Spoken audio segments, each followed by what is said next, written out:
Président, je commence.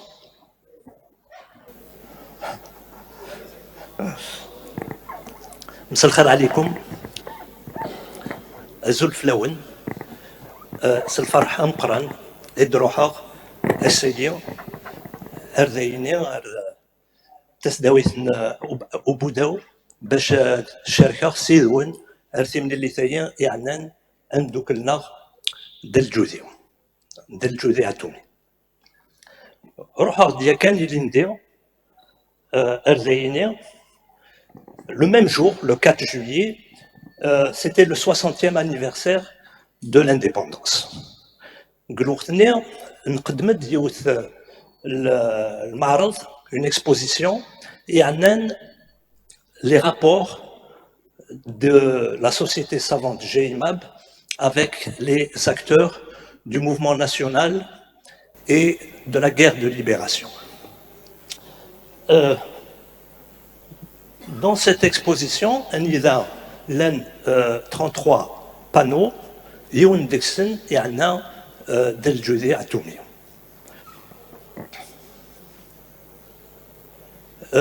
Vous savez que je suis mathématicien, je suis spécialiste de la théorie des probabilités et son application pour la résolution des problèmes industriels. Et je travaille dans cette unité de recherche qui s'appelle le LAMOS. C'est 171 chercheurs de très haut niveau, plus d'une vingtaine de professeurs, plus de 60 docteurs, et qui a été fondé en 1985, donc ça fait maintenant 38 ans. Mais le travail que je vais présenter maintenant a été fait dans le cadre d'une société savante qui s'appelle GIMAB, qui a été fondée en 1991 et qui est beaucoup plus spécialisée dans l'histoire de la science et des idées, au Maghreb et en Méditerranée. Mais déjà, lorsqu'on a organisé notre assemblée générale, il y avait plus de 300 personnes au niveau de l'université. Il y avait beaucoup d'anciens moudjahidines et qui voulaient qu'on s'intéresse également à l'histoire du mouvement national et de la guerre de libération. La société savante GIMAB a des dizaines de publications dans une douzaine de langues. Et vous voyez qu'en 2006, une thèse de doctorat intitulé « Le groupe d'études sur l'histoire des mathématiques à Béjaïa, une association indépendante au service du patrimoine d'une ville et de sa région dans l'Algérie d'aujourd'hui », a été soutenue à Paris dans l'une des plus importantes institutions scientifiques, l'école des hautes études en sciences sociales, et elle avait été dirigée par Fanny Colonna. Je vais aborder 3 points. Le premier point, les témoignages de guerre, et je vais me baser sur un témoignage de Del Judea, et je vais essayer de voir quelle signification on peut donner de ce témoignage. Ensuite, je vais parler des écrits, et là, je vais me baser sur deux événements tragiques qui se sont déroulés chez nous, donc ici, dans la Wilaya 3, à savoir la Bleuite et la réunion des congressistes, à savoir les officiers libres. Et enfin, le troisième point, ça sera le travail que nous avons fait avec Del Judea pendant une quinzaine d'années. Alors, regardez, vous avez ici un certain nombre de livres. Il s'agit de témoignages qui ont été faits par certains moudjahidines de la Wilaya 3. Vous remarquez que les 3 premiers, ce sont des gens qui étaient au niveau du PC de la Wilaya 3. À côté, le témoignage donc, du général Ben Ma'allem, je vais en parler lorsque je vais aborder la question donc de la Zawiya Institut Abu Daoud. Vous avez le livre donc, de Simzien, ici présent d'ailleurs, avec la photo que j'ai prise de son livre, parce que ça concerne un témoignage. Et dans la photo qui est à côté, je voudrais parler de deux personnages. D'abord, Dalmouloud Wardani, qui a été responsable donc, de l'ONM dans la wilaya de Béjaïa pendant un certain nombre d'années. Et à côté, le livre d'El Hussein Alouesh, lorsque je vais parler de la réunion des congressistes.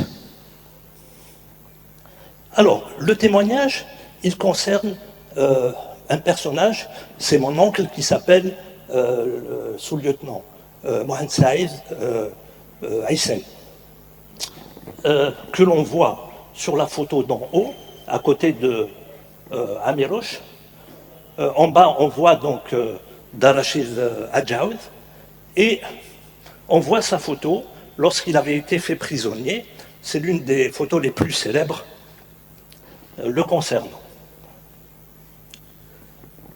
Deljouzi a connu Mohamed Saïd Aïssani bien avant la guerre. Bien avant la guerre, il l'a connu au quartier Le Blassa, à Sidièche, et au Chouan al-Khatar, il y avait donc ses grands-parents, les Cartoutes, donc il venait passer ses vacances dans ce quartier. Et vous voyez que à l'époque, donc avant la guerre, il y avait une ambiance dans ce quartier. Et Deljouzi a rendu publique cette photo extraordinaire dans son livre sur Boudiab,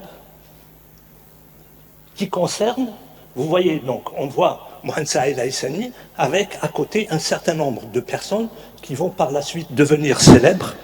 Parmi eux, donc, il y a Malik Bouguermouh, dont vous voyez le théâtre de Béjaïa qui porte son nom aujourd'hui, donc qui est homme de théâtre.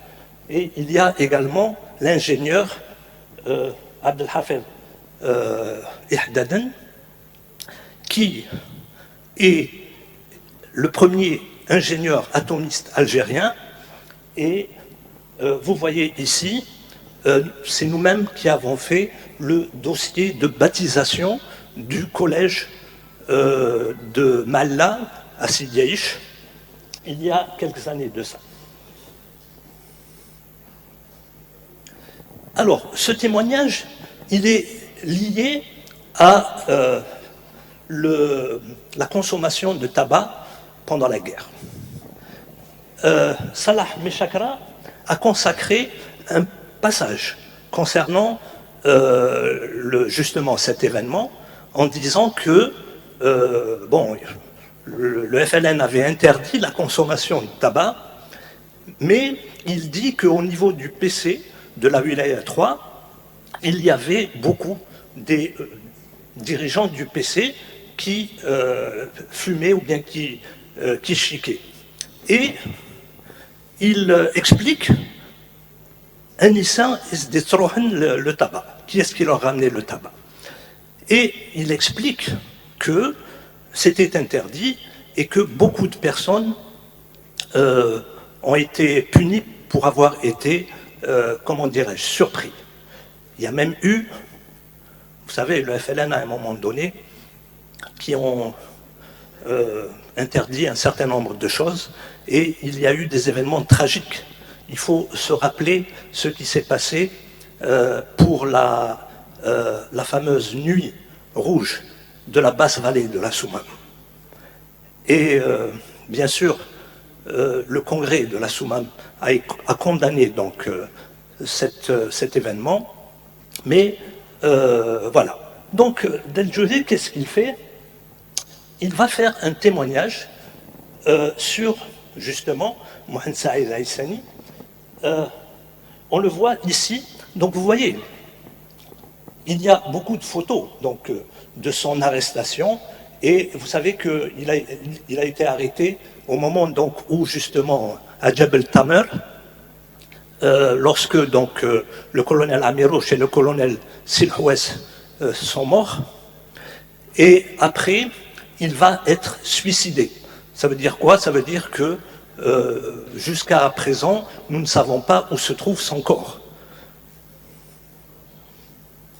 Il y a à Bou Saada un musée qui s'appelle le musée donc, des colonels Amirouche et Silhouès, et nous leur avons fourni tout un dossier concernant cet événement. Et donc, Del Juzir, dans ses livres, il parle beaucoup donc, de Mohamed Saïd Zaïsani, mais dans celui-là, il consacre un chapitre dans lequel il intitule ce chapitre le sous-lieutenant Mohamed Saïd Zaïsani, un homme de gloire à la même destinée que le colonel Amirouche. Et qu'est-ce qu'il fait? Regardez ce qu'il dit. Je vais vous lire ce qu'il dit, parce que c'est important.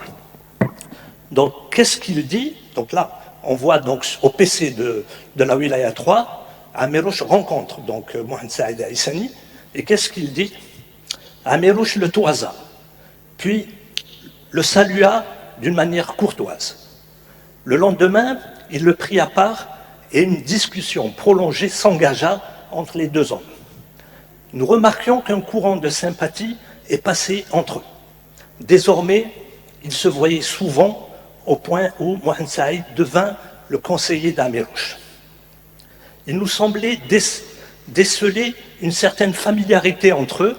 Nous les voyons souvent à l'écart, en train de discuter à bâton rompu, et Amirouche en était visiblement heureux. Mohamed Saïd, toujours emporté par la discussion, se permettait des droits et Amirouche fermait les yeux sur certaines permissivités. Alors regardez cette phrase. J'étais un peu à l'écart des deux hommes, en pleine discussion, lorsque je vis Mohamed Saïd, ses mains dans la kashabia, se tournant vers moi pour chiquer. J'étais ahuri, sachant la sévérité de notre chef sur le tabac. Mais il n'en fut rien.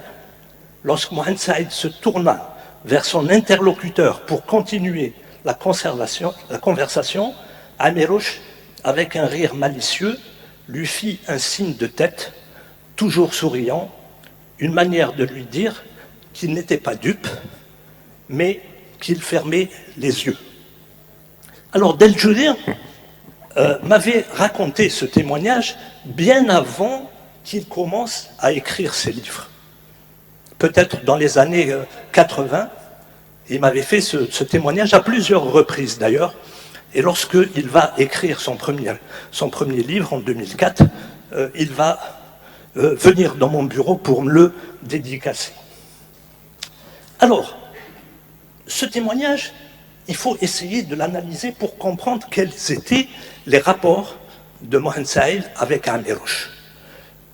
Darachid Adjaouz a également été un compagnon de Amirouche. Et j'ai écrit la préface de son deuxième livre, et donc il venait me voir dans mon bureau à chaque fois qu'il terminait un chapitre, je lui ai posé la question concernant Amirouche, et il m'a dit que ses rapports avec Amirouche ont toujours été des rapports très discrets. C'était pas le même type de rapport qu'il avait eu avec Mohamed Saïd Zaïsani. Et donc, j'en arrive maintenant à le deuxième point concernant mon exposé, concernant donc les écrits de Del Juzir. Sur cette photo, vous voyez un personnage qui s'appelle Del Mouloud Wardani, qui était secrétaire donc, de l'ONM pendant des années. On a beaucoup travaillé ensemble et jamais il ne m'a dit qu'il a failli être victime de la bleuite. Il ne m'a jamais parlé de ça. Alors, il y a un témoignage sur ça qui figure dans le livre de Simzian, ici présent d'ailleurs, qui rapporte. Donc vous voyez un témoignage qui parle de cet événement pour lequel je n'ai jamais eu une information le concernant. Et concernant la bleuite, il y a beaucoup de témoignages d'Arachid, quand il venait me voir et que j'essayais d'avoir des informations, il a toujours été très discret. Il a toujours été très discret. Et ce que dit Del-Judayr et ce que dit d'Arachid, notamment concernant le nombre de victimes, est très voisin. Mais nous avons ici un autre personnage qui, lui, a été victime de la bleuite. Il s'agit de Salah Mekacher. Ici, donc, vous voyez, on était à Tizi Ouzou, lorsque la wilaya de Tizi Ouzou leur a rendu hommage, à lui et à Zahir Yahdaden. Et dans plusieurs de ses livres, il donne son témoignage le concernant personnellement. C'est-à-dire qu'il explique comment il a été victime comment on l'a torturé. Bon, mais ça, on savait un petit peu tout ça. Mais par contre, ce qui est intéressant dans son témoignage, c'est que, contrairement à des idées reçues, comme quoi il y a 2, 3, 5 personnes qui étaient concernées par cet événement tragique, lui, il témoigne. Il dit d'ailleurs, qu'il était au PC de la Wilaya 3 et qu'au moment où on le torturait, il y avait à côté des dirigeants du PC qui discutaient, qui rigolaient. Et parmi ces personnes qui étaient en train de discuter, il y avait Mohamed Saïd Aïssani et d'autres. Et il donne son témoignage comme quoi c'est Tahar Amirouchen qui a été à l'origine de son arrestation. Il dit que Tahar Amirouchen a essayé de discuter avec lui pour savoir quelle était son opinion concernant justement les tortures. Et c'est comme ça donc qu'il a désigné au niveau de la commission et que ensuite il a été torturé. Il a échappé à la mort grâce au colonel Amirouche qui un jour arrive et il me dit on était une 60aine de prisonniers complètement délabrés et on lui a donné des PV d'audition et en regardant comme ça, il leur a dit celui-là, enlevez-le de ce groupe. Un autre type de témoignage très important, ça concerne la réunion des congressistes, à savoir donc les officiers libres. Et vous avez ici un autre de mes oncles, Darachid Alilat, qui était également avec Mohamed Saïd Aïssani. D'ailleurs, ils sont montés ensemble au maquis. Il était, regardez, on l'appelait Rachid UGTA, parce qu'il était responsable donc du syndicat. Et regardez, au moment donc de cet événement, il écrit un rapport. Ce rapport est très célèbre parmi les gens qui s'intéressent à cet événement. Il a écrit ce rapport où il explique quelle était la situation au niveau de la Wilaya 3 et qui a conduit justement un certain nombre d'officiers et de sous-officiers. D'ailleurs, je sais qu'il y en a un ici qui a fait partie de ces groupes. Mais quand Darachid est mort, on le voit ici lors du colloque international sur Abdelrahman Aoulis, en train de discuter avec le docteur Ksir, Del-Judayr a écrit un article dans l'Expression et bien sûr, il ne parle pas de cet événement. Pourquoi? Parce que Del-Judayr, dans ses écrits, quand il parle de cet événement, c'est-à-dire la réunion des congressistes, il n'était pas d'accord. Bien sûr, lui, il n'était pas dans les endroits où se passaient donc ces événements, mais dans son livre, il dit qu'il n'était pas d'accord, que c'était la guerre, et donc que c'était la guerre, on était dans l'armée, et donc il ne fallait pas qu'on puisse sortir de l'ordre établi. bien qu'il reconnaît que le colonel Amirouche n'a jamais respecté la hiérarchie lorsqu'il fallait changer des personnages d'un poste ou bien d'une région. L'un des congressistes, c'est Hussein Al-Wesh, avec qui donc, nous avons discuté sur ce sujet. Et sur cette photo que vous voyez ici, donc on est chez lui pour parler de cet aspect, avec Maître Zarouati là-bas, qui est président de l'association du 20 août, avec Blaïdi Ahmed de Radio Soumam. Il y a également Maître Benouaret, l'ancien bâtonnier. Voilà, donc maintenant le dernier point, ça concerne le travail que nous avons fait avec Del Jouzir. Vous voyez ici, Monsieur Radmin va peut-être se rappeler de cette photo où on voit Del Jouzir à Touja lorsque vous aviez fait la fameuse rencontre pour Boudiar. Ici, on le voit à Siliège lors du fameux colloque sur Mohamed Cherif Saad.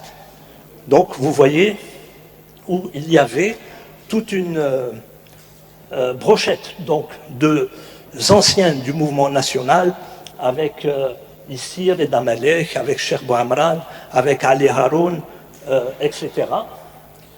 Et regardez comment il a travaillé avec nous, ici, sur un dossier très important. Il s'agit donc de la Zawiya Institut Ubou Daoud à Teslint. Vous voyez, il y a eu toute une équipe qui ont travaillé sur plusieurs aspects liés à cette institution. Donc, lui, il s'est intéressé, bien sûr, à l'aspect guerre de libération. Et sur ce qui s'était passé à Teslint, nous avons eu le témoignage donc, du général Hussein Ben Ma'alem. On le voit ici, donc, sur cette photo, on le voit à Teslint avec le colonel Amirouche. Ici, on le voit donc à la Qalat Net Abbas, où il m'a fait ce témoignage. Il m'a fait ce témoignage oral et ensuite il m'a envoyé des mails où il m'a donné les détails. Mais concernant ce dossier, le colonel Del Joudi Atoumi, qu'est-ce qu'il va faire? Il va écrire un article où il va rassembler un certain nombre de témoignages et et l'un des points importants de ce dossier, c'est qu'il a réussi à localiser un certain nombre de photographies et que, donc, il les a insérées dans ce dossier. Ensuite, il avait assisté à l'inauguration de l'exposition qui concernait la caverne Ali Bacha au niveau du musée de géologie et il va entrer en contact avec, au niveau de GIMAB, on a un groupe de spéléologie. Et il va commencer à travailler avec ce club, vous voyez ici, sur un sujet particulier. Vous voyez ici la guerre dans les grottes. La guerre dans les grottes. Et vous voyez ici dans son bureau, avec le groupe avec lequel il a commencé à travailler pour écrire son livre. On le voit ici également. Et vous voyez le type de travail que notre groupe de travail fait avec lui. Il a également beaucoup écrit d'articles. On voit ici donc en train donc, de discuter de certaines revues et il va publier certains articles donc, dans la revue d'histoire méditerranéenne du département d'histoire et d'archéologie. Et il va également beaucoup collaborer avec la revue Mémoire. Et on voit ici que dans ce dernier numéro, il va écrire l'article sur Noura Azoug, le destin exceptionnel d'une militante. Et cet article est sorti après sa mort. À Tekonsa.